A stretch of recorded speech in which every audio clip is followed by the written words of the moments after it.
Hey guys, it's vlog day 7, and today I'm supposed to talk about my three favorite books. Well, the question says, do you read, and what are your favorite books, and why? Of course I read. I'm in college. I read a lot. But this is gonna sound terribly cliche, but my favorite book is Catcher in the Rye.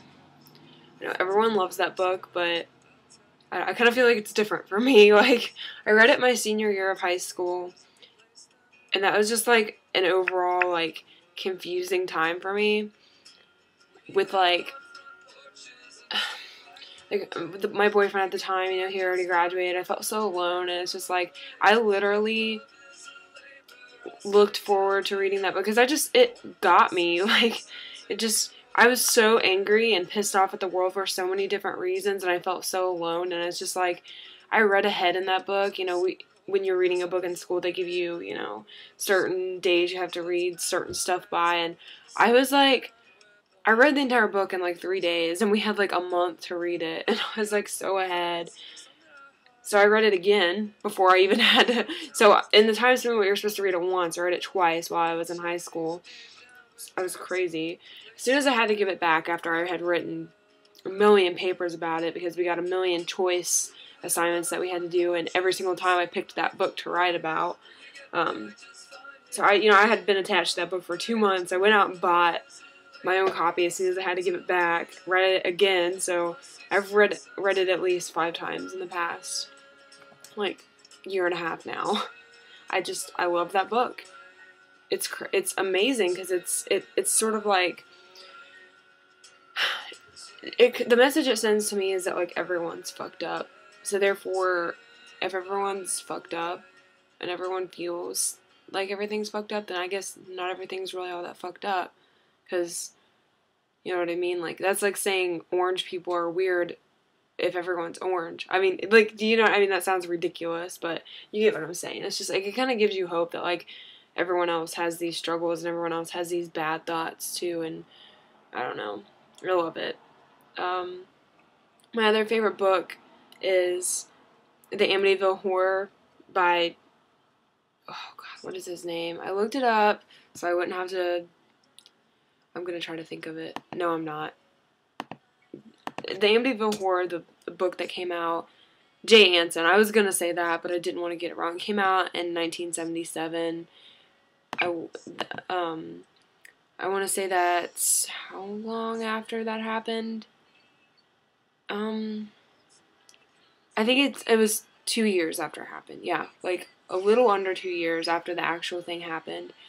I'm in love with that whole entire story. I'm very interested in forensics and crime scenes and all that stuff, and I just have tons of useless information about that entire, crime in my head just from researching it. And I never understood until I read that book how the hell a book could be scarier than a movie, but I'm telling you that it is. When you're sitting there and creating in your head all the things, like, you're imagining the scenes, so you're creating what you think is scary. The movie directors don't know exactly what everyone thinks is scary, but when you're sitting there reading a book, you know what you think is scary, and you're creating that in your head. Because you create the images, you use your imagination. Imagination. Yeah, sorry, I had to. No, but you use your imagination and sit there and create the images in your head as you're reading, and that makes it horrifying. I could not sleep because of that book. I hardly even do that over movies. So, if you watch the movies, like, holy shit, read this book because it's horrifying and it's amazing. My third favorite book is called 13 Reasons Why. That's by Jay Asher. I guess I like authors with the name of Jay, right? Well, initials J.A., I don't know. 13 Reasons Why is about a girl who committed suicide, and she leaves a series of tapes behind explaining why she did it, and the tapes are supposed to go to 13 different people, in the order, and you have to, the first person that reads them has to keep passing them on to the next person to listen to figure out, how they contributed in her wanting to commit suicide. So it's amazing. Like, it makes you think about how you treat people, and then on the other hand, you're also sitting there, sympathizing with her. Like, you know, you kind of feel guilty, like, when you're reading it from the point of view of the people that are still alive. You're like, you really do think about how you treat people and how little things to you might be huge things to someone else. So it's just a great book. And I know I was only supposed to say 3, but can't, you know, go without mentioning, obviously, the Harry Potter books. I love those. I'm a big Harry Potter nerd. There's Gears of War books, in case, you know, any video gamers out there don't know that. They're by Karen Travis. I have all 3 that are out so far. They're really good. The one takes place, I think, between Gears 1 and 2.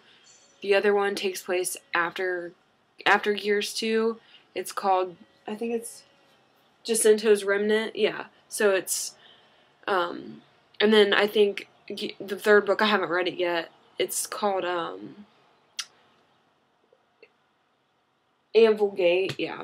And the first one's Aspho Fields. So if you know anything about Gears, you kind of can figure out when those take place. So, because I don't exactly remember. But, and also the Da Vinci Code. If you watch that movie or anything, yeah, the freaking book is way much better. It's so much more detailed. It tells the story way better. Just read it.